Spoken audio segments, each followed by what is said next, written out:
Corona के बढ़ते मामलों को देखते हुए एमपी की शिवराज सरकार एक्स्ट्रा अलर्ट हो गई है। सूबे के सभी मंत्रियों के दौरे 14 अगस्त तक रद्द कर दिए गए हैं। सांसद, विधायक या मंत्री कोई भी 14 अगस्त तक कार्यक्रम नहीं कर सकेंगे, कार्यक्रम में शामिल नहीं होंगे। वहीं जनप्रतिनिधि या अधिकारी अगर मास्क नहीं पहनेंगे तो उन पर भी जुर्माना लगाया जाएगा। 14 अगस्त तक प्रदेश में रैली, प्रदर्शन या सभा करने पर भी रोक लगा दी गई है। सरकार के फैसलों की जानकारी देते हुए नरोत्तम मिश्रा ने कहा है कि अति आवश्यक मुद्दों पर ऑनलाइन मीटिंग होगी और अगर किसी के घर पर कोई मीटिंग होती है तो 5 से ज्यादा लोग शामिल नहीं होंगे। 2 अगस्त को लॉकडाउन के संबंध में जल्द ही फैसला लिया जाएगा। कोरोना के ताजा आंकड़ों के मुताबिक आज 834 नए मामले सामने आए हैं, वहीं 723 मरीज डिस्चार्ज होकर घर लौटे हैं। एमपी में 8,654 एक्टिव केस हैं। आज भोपाल में सबसे ज्यादा 233 नए मामले सामने आए हैं। मुख्यमंत्री जी ने तय किया है कि 14 अगस्त तक किसी भी मंत्री का कोई भी दौरा नहीं होगा। किसी भी सांसद का, किसी भी सम्मानित विधायक का सार्वजनिक कार्यक्रम, मंत्री का सार्वजनिक दौरा नहीं होगा।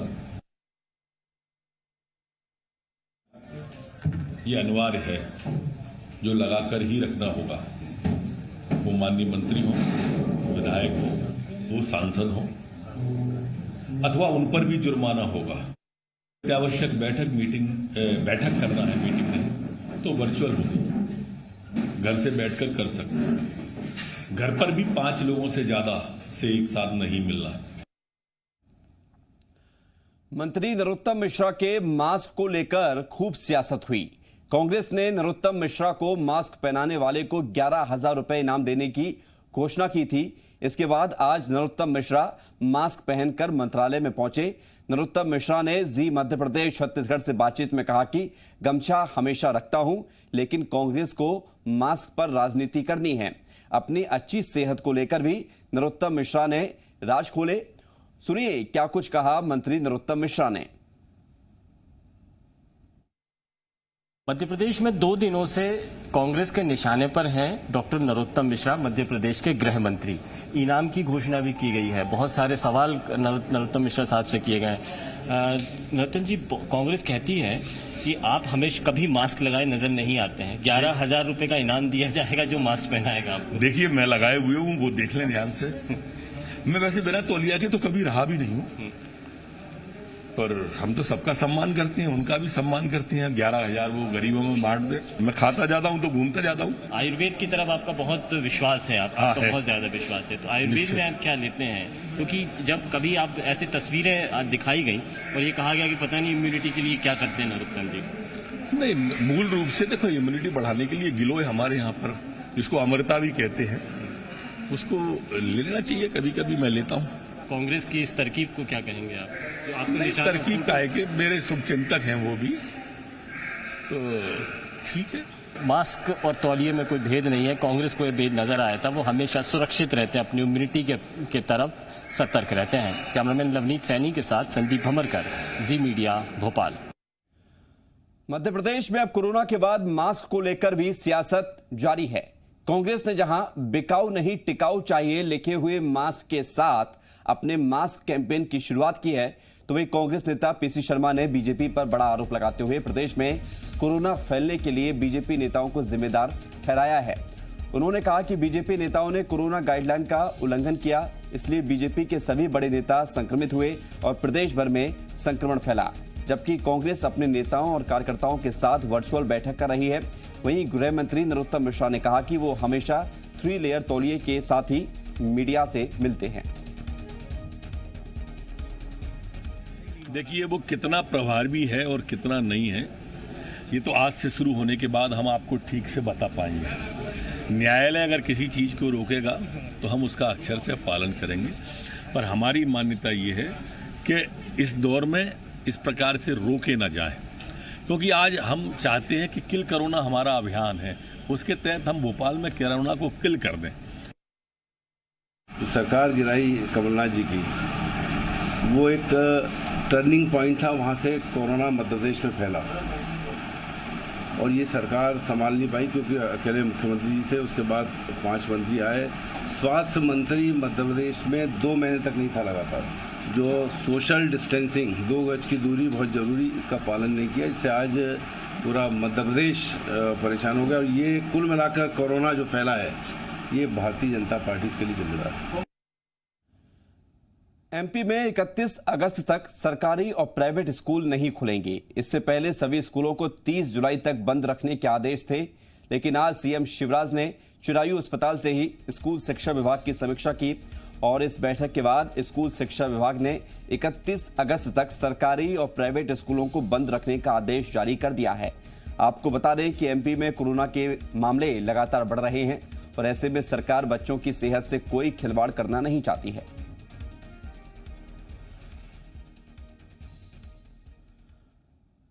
कोरोना संकट के बीच एमपी की शिवराज सरकार ने वेतन वृद्धि पर रोक लगाने के मामले में एक तरफ सियासत जारी है तो वहीं एक सरकारी कर्मचारी की पत्नी ने सीएम शिवराज को एक पत्र लिखा है। इस पत्र में नीलम तिवारी ने सीएम से वेतन वृद्धि की मांग की है। उमाशंकर तिवारी की पत्नी ने लेटर में लिखा है कि काल्पनिक वेतन वृद्धि से पेट नहीं भरता है और न ही घर चलता है। अगर आप मुझे बहन समझते हो तो अपने जीजाजी को वेतन वृद्धि का उपहार दे दो। रक्षाबंधन पर मेरे लिए यही तोहफा होगा। इसके साथ ही नीलम तिवारी ने लिखा कि खत लिखती हूं खून से, स्याही ना समझना, वेतन वृद्धि मांगी है, लड़ाई मत समझना। जुलाई में वेतन बढ़ता है उसे भी रोक दिया गया है, उस चीज से हम बहुत दुखी हैं। रक्षाबंधन के त्यौहार पर मैं अपने भाई श्री शिवराज सिंह चौहान जी से निवेदन करती हूं कि जुलाई में होने वाली वेतन वृद्धि दी जाए। दिल्ली में डीजल पर वैट कम करके दाम घटाने के फैसले पर एमपी में भी वैट कम करने की मांग उठने लगी है। कांग्रेस ने कहा है कि कोरोना काल में राहत देना बहुत जरूरी है। किसानों के साथ आम आदमी को राहत देने के लिए बीजेपी सरकार को भी ये पहल करनी चाहिए। कांग्रेस ने कहा कि जब दिल्ली सरकार कीमतें कम कर सकती है तो फिर एमपी की शिवराज सरकार क्यों नहीं। वहीं इस मामले पर मंत्री विश्वास सारंग ने कहा कि बीजेपी सरकार टैक्स लेकर जनता के काम करती है। कांग्रेस सरकार में टैक्स से आईफा जैसे आयोजन किए जाने की तैयारी थी। पेट्रोल के दाम को लेकर कांग्रेस को बात करने का अधिकार नहीं है।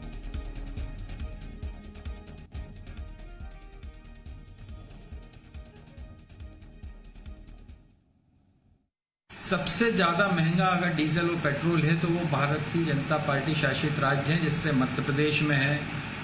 आप देखेंगे गुजरात में, देखेंगे अन्य राज्यों में भी देखेंगे, बहुत अंतर रहता है। आज अगर दिल्ली सरकार में अगर जो पेट्रोल के भाव हैं उसमें 4 या 5 रुपए का अंतर रहता है। तो ये अंतर केवल वेट की है। हमारी नेतृत्व की ये जिम्मेदारी होती है कि हम अपने प्रदेश के लोगों को कम दर पे डीजल उपलब्ध कराएं, पेट्रोल उपलब्ध कराएं। जहां इस समय कोविड को लेकर वैसे ही परेशान हैं, तो अगर हम थोड़ी सी राहत भी दे सकते हैं तो राज्य सरकार को सोचना चाहिए। उन्हें पेट्रोलियम प्रोडक्ट पे वेट कम करके लोगों को राहत देनी चाहिए। कांग्रेस को ये दिव्य ज्ञान उस समय क्यों नहीं आया जब 15 महीने उनकी सरकार थी। केवल कंफ्यूजन क्रिएट करने से काम नहीं चलेगा। देखिए, इस देश में ये बहस का मुद्दा है। कर बढ़ने से सबसे महत्वपूर्ण है कि उसका उपयोग कहाँ हो रहा है। मध्य प्रदेश में हम जनोपयोगी काम में लगे। कांग्रेस कंफ्यूजन पैदा करी और हमने कभी वेट नहीं बढ़ाया, कांग्रेस ने बढ़ाया। कांग्रेस की सरकार के कारण ये सब हो रहा है। देवास की घटना को लेकर कमलनाथ ने ट्वीट कर सरकार पर हमला बोला। लिखा कि ये बेहद दुखद तस्वीर है। उन्होंने लिखा कि जो खुद को मामा कहलवाते हैं उनके राज में एक बहन खुद को आग के हवाले कर रही है। कमलनाथ ने पूरे मामले की जांच कर दोषियों पर कड़ी कार्रवाई करने की मांग की है। साथ ही महिला का इलाज सरकार कराए, पीड़ित परिवार की हर संभव मदद हो, ये भी लिखा है।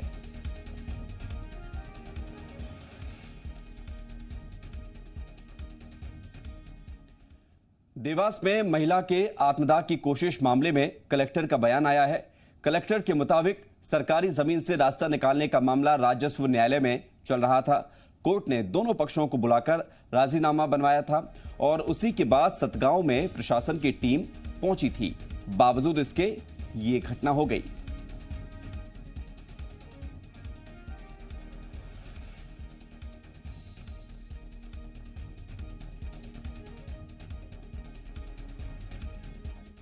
जो सम्मिलित थे उनके अगेंस्ट बलवे का मामला भी कायम किया गया है और जो ये महिला थी लगभग 5% जली थी, उसके हाथ में थोड़े से जलन का वो था, उसको अस्पताल में भर्ती किया गया। अभी उसकी हालत एकदम से ठीक है और साथ में जो केस रजिस्टर हुआ था पटवारी को और राजस्व निरीक्षक को इसमें कान के पास में चोट आई है, उसका भी हमने मेडिकल परीक्षण कराया है। स्थिति अभी पूर्णतः शांत और नियंत्रण में है। और अब बात बुंदेलखंड की। हमेशा की तरह बुंदेलखंड एक बार फिर सूखे की मार झेल रहा है। किसानों ने फसल तो लगाई है लेकिन उसे इंतजार है बारिश का। बारिश नहीं हुई तो उसकी फसल बर्बाद हो जाएगी। हालांकि बारिश नहीं होने की वजह से बुंदेलखंड के किसान अब पानी के लिए भी कर्ज लेने को मजबूर हैं। बुंदेलखंड में कई किसानों ने अब पानी के लिए भी कर्ज लेना शुरू कर दिया है। साहूकार से पानी के लिए कर्ज लेकर कई किसान अपने खेतों तक पानी पहुंचा रहे हैं ताकि उनकी फसल लहलहा सके। किसान कर्ज लेकर अपनी किस्मत बदलना चाहता है लेकिन बुंदेलखंड में बिजली की भी समस्या है। महज 2 से 4 घंटे ही दिन में बिजली मिलती है। अब ऐसे में किसान चाहकर भी अपने खेतों तक पानी नहीं पहुंचा पा रहा। वहीं बुंदेलखंड के हालात को लेकर अधिकारियों का कहना है कि इस साल बारिश कम हो रही है। प्रशासन उसे लेकर सजग है और इन हालात में किसानों की जो भी जरूरी मदद होगी वो प्रशासन स्तर पर की जाएगी। अब नुकसान तो महाराज 60-70 हज़ार रुपया कार्बेड के लगा दे जू और मालिक कुछ नहीं है हाथ में, न मजूरी लगाता वो जो लोग देन लगो सो न मालिक ही के माँ का मजूरी है तो लगाता वो सभी फसल सूख गई। श्रीमान पानी 20 दिना से नहीं बैसो, हम लोगन की श्रीमान फसलें बिल्कुल सूख चुकी, चुर्रा भी गई, पीले पत्ता भी हो गए श्रीमान।